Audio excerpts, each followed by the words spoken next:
दोस्तों आज के इस वीडियो में मैं आप सभी के लिए महात्मा गांधी काशी विद्यापीठ यानी कि MGKVP के बीएससी फर्स्ट सेमेस्टर बॉटनी का पेपर लेकर आया हूं, जो कि 2024 में अभी हाल ही में कंप्लीट हुआ है। तो जिन बच्चों के एग्ज़ाम हो चुके हैं या फिर एग्ज़ाम होने वाले हैं उनके लिए ये वीडियो बहुत इम्पॉर्टेंट है और आप इस पेपर से जो इम्पॉर्टेंट क्वेश्चन है या किस तरह के क्वेश्चन बनते हैं उन सभी क्वेश्चन को देख पाएंगे।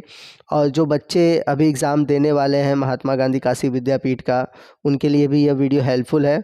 तो आपको बता दें कि जो फर्स्ट पेपर है उसका टाइटल है माइक्रोबायोलॉजी एंड प्लांट पैथोलॉजी और MGKVP में 75 नंबर का पेपर होता है एक, और टाइमिंग होती है 2 घंटों की। और यदि पेपर के पैटर्न को देखें तो इसमें कुल 3 सेक्शन होते हैं।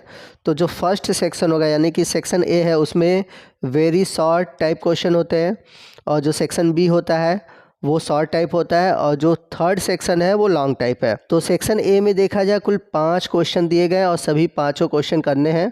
एक क्वेश्चन 2 नंबर का है, तो इस तरह से देखा जाए तो सेक्शन ए 10 नंबर का है, ठीक है। और आपको हर एक क्वेश्चन का जो आंसर है वह मैक्सिमम 50 वर्ड्स में देने हैं। तो आइए चलते हैं क्वेश्चन की ओर। तो हमारा आज का पहला क्वेश्चन है, what is the function of autoclave, यानी कि ऑटोक्लेव का क्या कार्य है। तो आपको बता दें कि ये यूनिट 1 से पूछा गया क्वेश्चन है।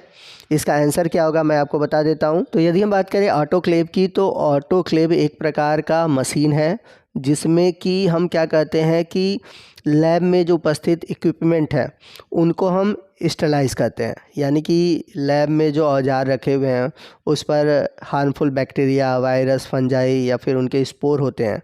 तो हम करते क्या है कि एक स्पेसिफिक टेम्परेचर पर, एक स्पेसिफिक प्रेशर पर हम स्टीम के थ्रू यानी कि ऑटोक्लेव के अंदर भाप के द्वारा उसे स्टेलाइज करते हैं, यानी कि औजार पे पाए जाने वाले जो भी हार्मफुल बैक्टीरिया, वायरस, फंजाई हैं या उनके स्पोर हैं वो नष्ट हो जाते हैं। तो क्या आप सभी ने ऑटोक्लेव देखा है? तो प्लीज़ हमें कमेंट करके बताइएगा क्या आपके कॉलेज में ऑटोक्लेव मौजूद है, ठीक है। आइए चलते हैं अगले क्वेश्चन की ओर। अगला क्वेश्चन है प्रोकैरियोटिक कोशिका की कोशिका संरचना, यानी कि cell structure of prokaryotic cell. तो आपको प्रोकैरियोटिक सेल की संरचना बतानी है। तो आप सभी ने प्रोकैरियोटिक सेल पढ़ा होगा, और प्रोकैरियोटिक सेल होते क्या है आपको आई होप पता होगा। सिंपल सा क्वेश्चन है, इसका आंसर मैं आपको नहीं बताऊंगा, आप इसको कर सकते हैं। थर्ड क्वेश्चन है कोरम सेंसिंग क्या होता है, व्हाट इज़ कोरम सेंसिंग। तो ये जो क्वेश्चन है थोड़ा सा लेंदी क्वेश्चन है, और इस क्वेश्चन को समझाने के लिए मुझे थोड़ा सा डिटेल वीडियो की ज़रूरत पड़ेगी। तो अगर आपको कोरम सेंसिंग नहीं पता है तो आप प्लीज़ कमेंट करिएगा, इस टॉपिक पर मैं एक अलग से वीडियो बनाऊंगा। तो आप जितना ज़्यादा कमेंट करोगे मैं उतनी ही जल्दी इस टॉपिक पर वीडियो बनाऊंगा। चलते हैं फोर्थ क्वेश्चन की ओर, और डी क्वेश्चन है हेट्रोसिस्ट और सिम्बियोसिस, यानी कि आपको हेट्रोसिस्ट के बारे में या फिर सहजीवन के बारे में बताना है। तो आप सभी ने साइनोबैक्टीरिया ज़रूर पढ़ा होगा, यानी कि ब्लू ग्रीन एल्गी आपने पढ़ा होगा। अब ब्लू ग्रीन एल्गी के अगर एग्जांपल की बात करें तो उसमें नॉस्टॉक आता है। तो नॉस्टॉक के अगर आप स्ट्रक्चर को देखें तो उसमें आपको उसके सेल में कुछ एक अलग सा सेल दिखाई देता है जिसको हम बोलते हैं हेट्रोसिस्ट, जैसा कि आप इमेज में यहाँ पर देख सकते हैं। तो ये जो हेट्रोसिस्ट है एक डिफरेंशिएटेड सेल है जिसमें कि नाइट्रोजन फिक्सेशन होता है, यानी कि एरोबिक इन्वायरमेंट के थ्रू ये क्या करता है, नाइट्रोजन का फिक्सेशन करता है। तो इसमें होता क्या है कि लाइट फोटो सिस्टम फर्स्ट होता है जिसमें कि ATP प्रोड्यूस होता है, बट आपको बता दें कि इसमें कहीं भी ऑक्सीजन प्रोड्यूस नहीं होता। तो जो साइनोबैक्टीरिया होते हैं ये पूरी तरह से ऑटोट्रॉफिक होते हैं इन नेचर में।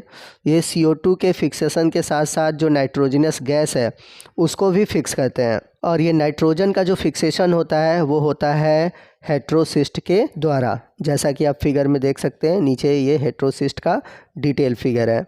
आइए चलते हैं सेक्शन ए के लास्ट क्वेश्चन की ओर, और लास्ट क्वेश्चन है सिंगल सेल प्रोटीन, यानी कि एकल कोशिका प्रोटीन क्या होता है।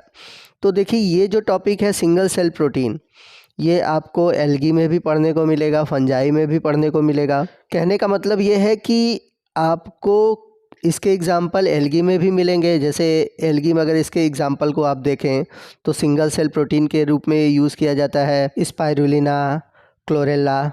वही फंजाई में अगर एग्जाम्पल लें तो ईस्ट है, और सिंगल सेल प्रोटीन के रूप में कुछ बैक्टीरिया भी यूज़ किए जाते हैं। तो सिंगल सेल प्रोटीन है क्या? तो जब पूरी तरह से प्रोटीन को एक सिंगल सेल से अलग किया जाता है, यानी कि कोई एक सिंगल सेल जो कि पूरी तरह प्रोटीन का फॉर्मेशन करता है, तो उस सेल को हम बोलते हैं सिंगल सेल प्रोटीन। इसे आजकल माइक्रोबियल प्रोटीन के नाम से भी जाना जाता है, ठीक है ना।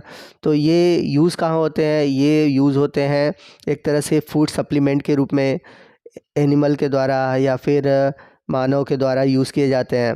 यहाँ तक कि आपको बता दें कि जब अंतरिक्ष में साइंटिस्ट जाते हैं तो अपने साथ सिंगल सेल प्रोटीन के रूप में इसका यूज़ करते हैं। तो ये था सेक्शन ए। बात करते हैं सेक्शन बी की।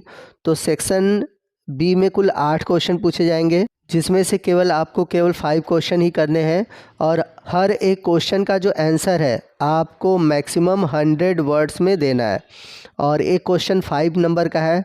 तो सेक्शन बी जो है वो कुल 25 नंबर का है। तो चलते हैं पहले क्वेश्चन की ओर। पहला क्वेश्चन है, फेस कंट्रास्ट माइक्रोस्कोपी के सिद्धांत के बारे में लिखिए। Right principle behind face contrast microscopy. तो फेस कंट्रास्ट माइक्रोस्कोपी का प्रिंसिपल क्या है? तो इन सभी टॉपिक पर मैंने वीडियो बनाया हुआ है। आपके जितने भी टॉपिक हैं फर्स्ट सेमेस्टर से रिलेटेड, उनका वीडियो मैंने बनाया हुआ है, और उनका जो प्लेलिस्ट है मैंने इस वीडियो के नीचे दे रखा है कमेंट बॉक्स में, ठीक है, और डिस्क्रिप्शन बॉक्स में, कमेंट बॉक्स में मैंने टैग किया हुआ है।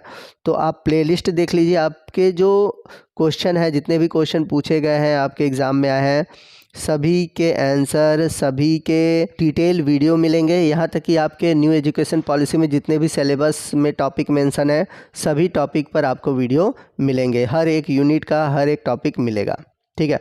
चलते हैं अगले क्वेश्चन की ओर। अगला क्वेश्चन है, बैक्टीरियल ग्रोथ कर्व के बारे में संक्षेप में वर्णन कीजिए। यानी कि आपको जो बैक्टीरियल ग्रोथ कर्व है उसके बारे में बताना है। क्वेश्चन नंबर सी है, वायरस के सामान्य विशेषताओं का वर्णन कीजिए। Describe general characters of viruses. तो अगर आपने वायरस पढ़ा होगा तो आपको वायरस के बारे में एक चीज़ ज़रूर पता होनी चाहिए कि वायरस जो है एक प्रकार का कनेक्टिव लिंक है लिविंग और नॉन लिविंग के बीच। यानी कि वायरस जो है लिविंग कैरेक्टर भी प्रदर्शित करता है, नॉन लिविंग कैरेक्टर भी शो करता है, ठीक है ना। इसके अलावा एक और कैरेक्टर्स है कि वायरसेस में कोई मेटाबॉलिक एक्टिविटी नहीं होती। दूसरी चीज़, वायरसों में जो न्यूक्लिक एसिड होता है, डीएनए और आरएनए में से कोई एक होता है, कभी भी दोनों न्यूक्लिक एसिड नहीं होते। जबकि जितने भी लिविंग ऑर्गेनिज्म हैं उनमें डीएनए और आरएनए दोनों होता है, लेकिन वायरस के केस में केवल डीएनए और आरएनए में से कोई एक ही होता है। चलते हैं अगले क्वेश्चन की ओर। अगला क्वेश्चन है, माइकोप्लाज्मा के बारे में संक्षिप्त टिप्पणी लिखिए। तो माइकोप्लाज्मा को बता दें कि एक और नाम से जाना जाता है, इसे हम बोलते हैं जोकर ऑफ प्लांट किंगडम। इसे जोकर ऑफ प्लांट किंगडम क्यों बोला जाता है? क्योंकि ये ऐसा माइक्रो ऑर्गेनिज्म है जो कि अपना शेप बदलता रहता है, जैसे कि अमीबा, इसलिए इसको बोलते हैं जोकर ऑफ प्लांट किंगडम। तो डिटेल से जानना है तो डिटेल से मैंने वीडियो बनाया हुआ है। अगला क्वेश्चन है, मृदा उर्वरता में शैवाल की भूमिका के बारे में लिखिए। Write about role of algae in soil fertility. तो अभी आपने हेट्रोसिस्ट पढ़ा, तो आप चाहे तो उस आंसर को भी इसमें मेंशन कर सकते हैं। तो एल्गी जो है सॉइल फर्टिलिटी को बढ़ाता है। बहुत सारे इसमें स्पेसिफिक कैरेक्टर पाए जाते हैं जो कि सॉइल की फर्टिलिटी को इम्प्रूव करते हैं। अगला क्वेश्चन है, ईस्ट कोशिका का नामांकित चित्र बनाइए। तो आप सभी ने पढ़ा होगा ईस्ट। आपको बता दें कि ईस्ट एक प्रकार का सिंगल सेल प्रोटीन भी है, और जितने भी आपको स्पीसीज़ पढ़ने हैं फंजाई में, उसमें से केवल ईस्ट ही एक ऐसा फंजाई है जो कि सिंगल सेल है। बाकी जितने भी आप पढ़ेंगे सभी फिलामेंटस होते हैं। तो यहाँ पर अब आपसे मैं एक क्वेश्चन पूछना चाहूँगा कि फंजाई का जो फिलामेंटस भाग होता है उसे क्या कहा जाता है? आप हमें इसका आंसर कमेंट करके बताओगे। अगला क्वेश्चन है, लाइकेन के बारे में सामान्य विवरण दीजिए। तो अगर आपने लाइकेन पढ़ा होगा तो आप सभी को पता होगा कि जो लाइकेन है एक सिम्बियोसिस का बेस्ट एग्जांपल है, क्योंकि लाइकेन में एल्गी और फंजाई दोनों पाए जाते हैं। फंजाई जो होता है वो हेट्रोसिस्ट होता है, जिस वजह से वो अपना भोजन नहीं बनाता, जबकि एल्गी जो है वो ऑटोट्रॉफिक होता है। तो एल्गी फूड का फॉर्मेशन करके फंजाई को देता है, और बदले में फंजाई एल्गी को रहने के लिए जगह, वाटर, शेल्टर ये सभी देता है। तो इस तरह से लाइकेन जो है एल्गी और फंजाई का मिक्स कंपोनेंट है। अगला क्वेश्चन है, describe about red rot of sugar cane, यानी कि red rot of sugar cane का वर्णन करिए। तो आप सभी ने प्लांट पैथोलॉजी पढ़ा होगा, तो प्लांट पैथोलॉजी का ये क्वेश्चन है। शुगर में जो रेड रॉट डिजीज़ होता है वो कैसे होता है, तो किससे होता है, किस फंजाई से होता है, आप हमें कमेंट करके बताइएगा। चलते हैं सेक्शन सी की ओर। सेक्शन सी जो है इसमें लॉन्ग टाइप क्वेश्चन पूछे जाएंगे, जिसमें से 4 क्वेश्चन दिए होंगे और आपको केवल 2 ही क्वेश्चन करने हैं, और एक जो क्वेश्चन है वो 20 नंबर का है। इस तरह से 2 क्वेश्चन है तो कुल 40 नंबर का सेक्शन सी से क्वेश्चन है, और आपको इसका आंसर मैक्सिमम 400 वर्ड्स में देना है। तो आइए चलते हैं क्वेश्चन की ओर। पहला क्वेश्चन है, बैक्टीरिया की पुनर्संयोजन के बारे में विस्तृत विवरण दीजिए। Give a detail account of recombination in bacteria. बहुत ही इंपॉर्टेंट टॉपिक है, तो आप सभी ने बैक्टीरिया पढ़ा होगा। तो बैक्टीरिया में जब आप रिप्रोडक्शन पढ़ेंगे तो थर्ड जो टाइप है रिप्रोडक्शन का, जिसको हम सेक्सुअल रिप्रोडक्शन बोलते हैं, या उसी को रिकॉम्बिनेशन इन बैक्टीरिया भी बोल सकते हैं। तो ये कंफ्यूज मत होइएगा, रिकॉम्बिनेशन इन बैक्टीरिया में आपको जो सेक्सुअल रिप्रोडक्शन वाला पार्ट है वही लिखना है। अब बैक्टीरिया में रिकॉम्बिनेशन क्या है, 3 तरह के रिकॉम्बिनेशन देखने को मिलेंगे। एक तो मिलेगा कंजुगेशन, दूसरा मिलेगा ट्रांसफॉर्मेशन, और तीसरा मिलेगा ट्रांसडक्शन। यानी कि आपको इसमें इन तीनों के बारे में बताना है, या फिर कह सकते हैं जो सेक्सुअल रिप्रोडक्शन है बैक्टीरिया का उसके बारे में बताना है। तो ये तीनों ही टॉपिक, यानी कि कंजुगेशन, ट्रांसफॉर्मेशन और ट्रांसडक्शन, ये तीनों ही टॉपिक आएंगे।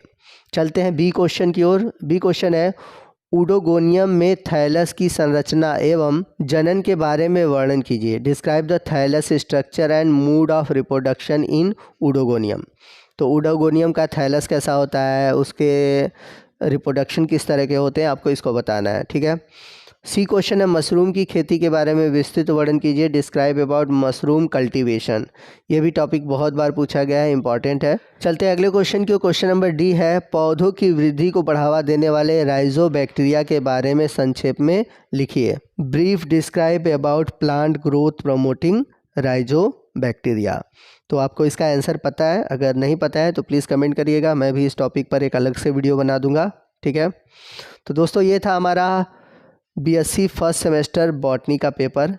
वीडियो कैसा लगा आपको आज का, कमेंट करके बताइएगा। कोई अगर क्वेश्चन से रिलेटेड या किसी आंसर से रिलेटेड डाउट है वो भी कमेंट करिएगा, या आप चाहते हैं कि मैं किसी स्पेशली टॉपिक पर वीडियो बनाऊं वो भी कमेंट करिएगा, या आपको कोई भी डाउट है, आप कोई भी मदद हमसे चाहते हैं तो आप हमें कमेंट करिएगा। तो दोस्तों मिलते हैं अगले वीडियो में अगले टॉपिक के साथ, तब तक के लिए जय हिंद, जय भारत।